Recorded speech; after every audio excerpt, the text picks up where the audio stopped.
يا عبد الرازق افندي يا نورتني. ايه ده؟ فيها ايه يا اخوي؟ فاتحه الباب وقاعده القعده المهببه دي كده ليه؟ يا اخويا بزغط فضلة خيرك البطه، الدهن على قلبها بقى قد كده اهو، تاكلوها بالهنا والشفا. بس بلاش كلام فارغ، قومي. فيها ايه؟ مش عايز اشوف المناظر دي تاني. شويه ذره بوكلهم للبطه، ليها حاجه دي؟ ممنوع، الحاجات دي ممنوع. ليه؟ هما بيقفشوا اللي عندهم بط وذره؟ شوف الجهل يا ست، انت المناظر دي ما بحبش اشوفها. يا اخويا يا اخويا، بدل ما نشتري بطه بالشيء الفلاني، طول عمري بشتري بطتين صغيرين شرشيري بزغطهم لما يكبروا ويسمنوا عشان نقدر على المعيشه. يوه، كلام كتير.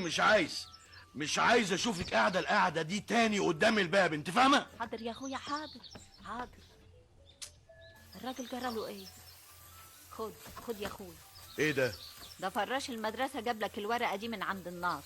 ارميها عندك. هو انت يا اخويا ما بتروحش المدرسه؟ فين المايه السخنه؟ حاضر يا اخويا حاضر. اتفضل اتفضل يا استاذ عبد الرازق، اتفضل يا متر. بسم الله ما شاء الله. دي بقى يا سيدي الاوضه اللي الاستاذ قال نخصصها لك.